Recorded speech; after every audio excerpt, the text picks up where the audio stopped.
kayong lahat. Ako po pala si Frances at Leia Vikiang na nagmula sa Kinder Sinagunan. Ang pamagat na kwentong aking isasalaysay ay si Kalabaw at si Taga, tanghaling tapat.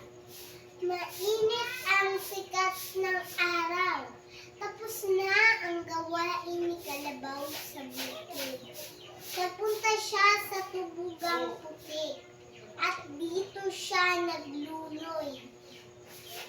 Pagkatapos, sumilong siya sa lilim ng punong mangga. Hindi nagtagal, nakatulog si Kalabaw. Matagal siyang nakatulog.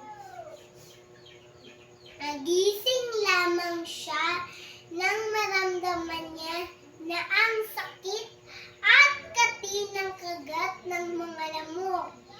Ayan na naman kayo, wika ni Kalabaw.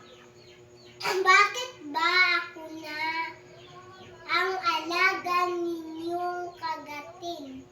Ang sakit at kati pa naman ninyong kumagat. Hala, alis kayo sa likod ko. Kapulutang aral, huwag bastang-bastang mambintang hanggang